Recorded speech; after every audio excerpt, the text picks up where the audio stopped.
Good morning, sir. I'm Opulin, and our group today is going to share our research on the topic of approach in resolving conflict at South China Seas with United Nations Law of the Sea Convention, which is UNCLOS.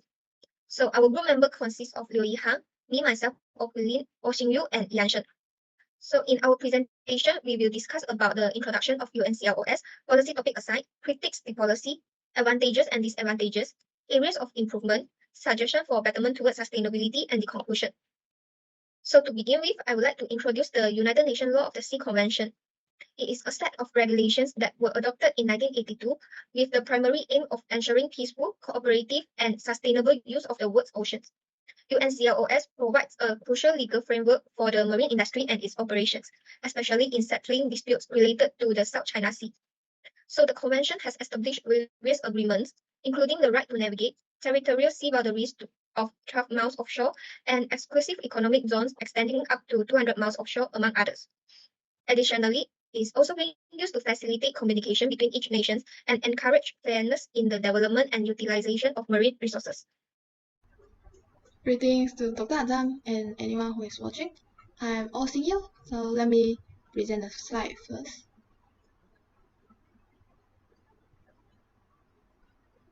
Okay, I'll present on the policy topic assigned and criticize the policy. Firstly, the policy topic assigned. UNCLOS established several conventions to regulate marine resources, fishing, mining, exploration, and military activities on the seas and ocean. It allows all coastal countries to have exclusive economic zones, which extend 200 nautical miles from their coast. They enjoy sovereign rights for exploring, exploiting, conserving, and managing living and non-living resources in the water column and underlying continental shelf. For the high seas, it means the water column is beyond national jurisdiction, and all resources in the high seas will be shared as the common heritage of mankind. All countries have a right to fish, ship, and do research there. Following, for the conflicts in the South China Sea, they can be mainly segregated into two parts. Firstly is the territorial sovereignty claims to the land featured in the South China Sea, and the maritime rights and interest claims in the South China Sea. The first surrounding the South China Sea is due to its presence as an important international waterway and its abundance of natural resources, including fish and gas reserves. The surrounding countries, such as Brunei, Malaysia, the Philippines, Taiwan, and Vietnam, all have overlapping claims toward the South China Sea islands. However, China claims sovereignty over the South China Sea islands with the 9 dashed line as shown in the picture. China does not respect the UNCLOS mandated exclusive economic zone and has built on some of the islands in the South China Sea. China has armed at least 3 of the South China Sea islands with missile systems, laser equipment, and fighter jets. Next, I will talk about the part that criticizes the policy. Firstly, the provisions of UNCLOS are unclear on the term historic rights, which incur different versions of interpretation and conflicting disputes in the South China Sea. Furthermore, in the UNCLOS, the term freedom for activities on the high seas that outline the limitations of states on the high seas is indefinite. In addition, UNCLOS displays a limited number of enforcement mechanisms and only provides for peaceful dispute resolution mechanisms. This results in the continued aggressive actions of China in the South China Sea, even though they violate the UNCLOS. Moreover, the disputes in the South China Sea appear to be of a political nature, as the United States and China each took their own political stand and remain defensive. That's all for me. I will pass it on to Hui-Ling to present the advantages. Thank you for listening. Moving on, I would like to share some of the advantages of UNCLOS that I have found during my research. The first advantage is that it guarantees the rights and freedom of navigation for landlocked developing countries. Many developing countries do not have direct access to the world's ocean, which make it difficult for them to participate in global trade. So UNCLOS ensures that these countries have equal rights to access the world's oceans, freedom of transit, and other related benefits.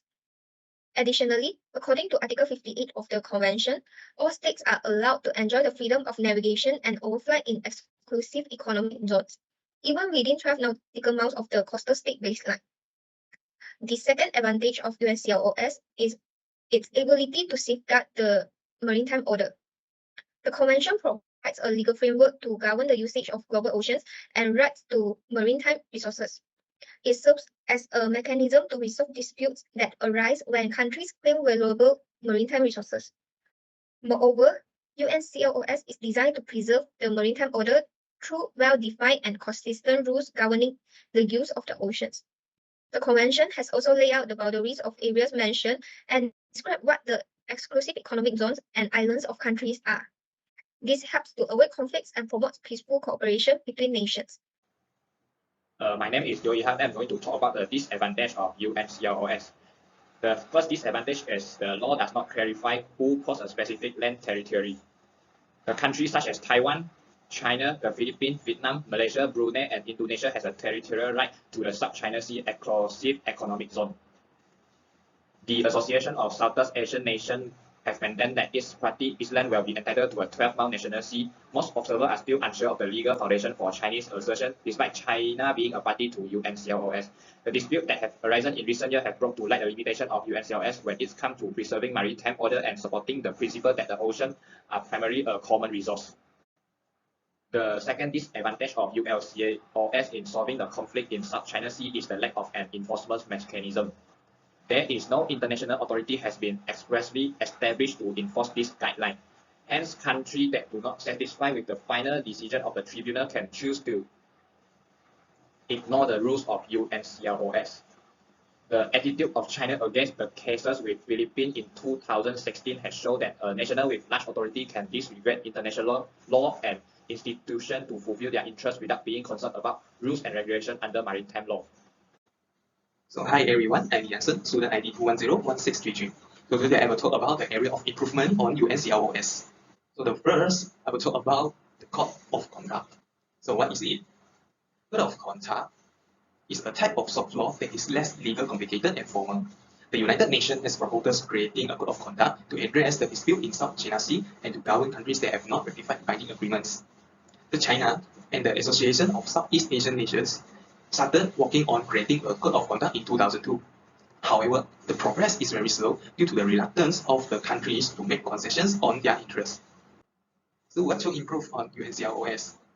So the code of conduct should include an obligation for the parties in dispute to immediately be negotiations. Meaning that when there is a dispute, the parties should hold a meeting to discuss their rights on the high seas. So while such meetings may take a lot of time, they can serve as a start for countries to begin resolving disputes in the South China Sea. So it means that when the disputes arise, they have to take action immediately. So this shall be made as an obligation in the UNCLOS. So the next improvement shall be done at the conciliation. So what is conciliation? Conciliation could be used when there is no agreement reached between two countries. When a party keeps on refusing to negotiate, a conciliation could be made. A conciliation shall have two representatives from both countries and mandate a member from a separate inquiry. The Conciliation Commission is responsible for making recommendations on sharing resources in the region between the countries after learning the fact and the interests of both sides.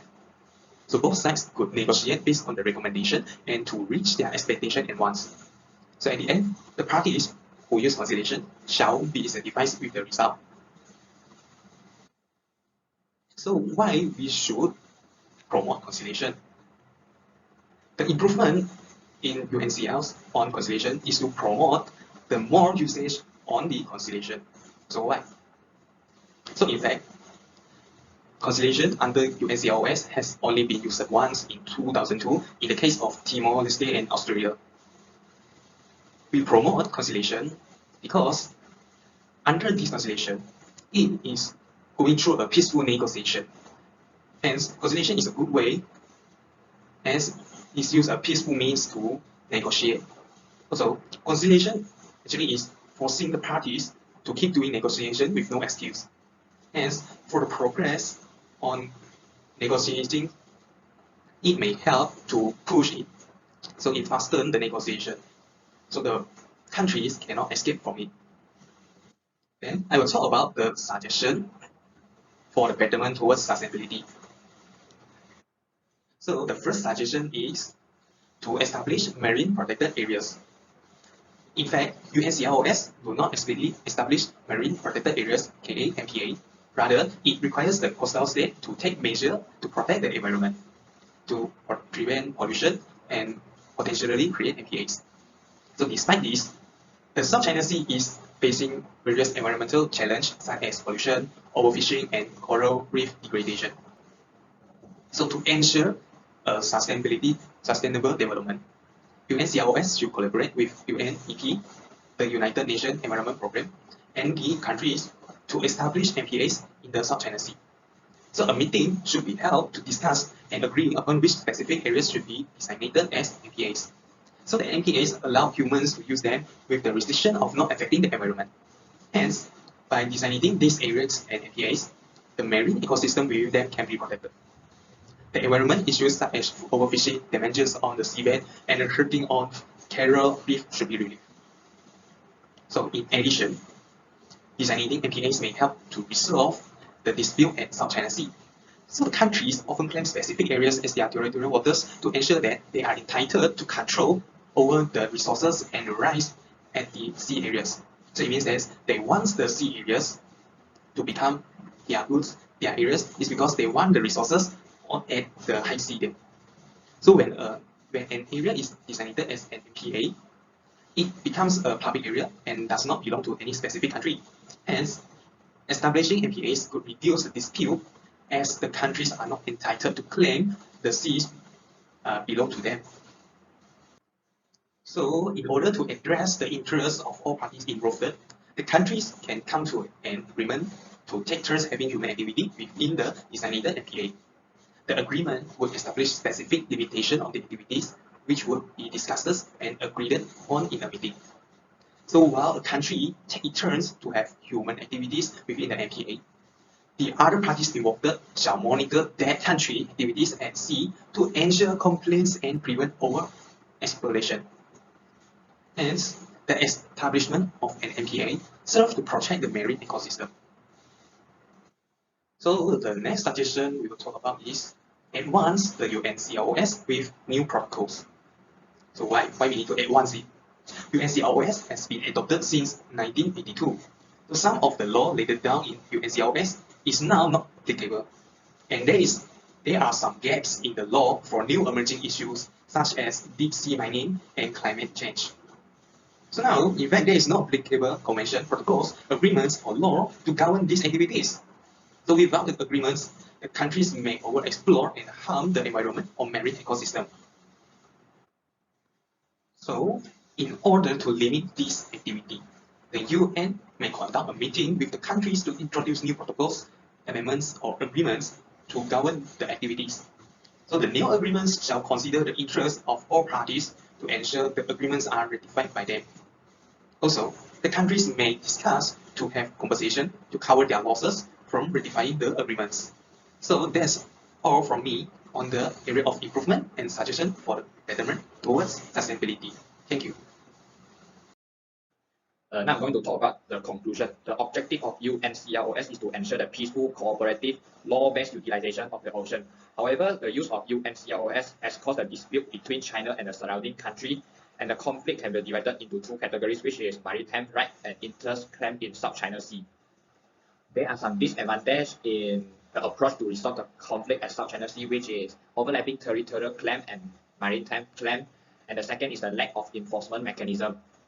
On the other hand, they also have some advantage, which is the law guarantee landlocked nation navigation and shared interpretation. And second is the law serves as a legal international law to regulate the use of both ocean. There are also some area of improvement in the law, which is the party in dispute to have negotiate immediately to discuss their interests. And the lastly is the party should make use of the conciliation when no agreement can be reached between both parties to satisfy the interest of both parties. And that's all of our group presentation. Thank you.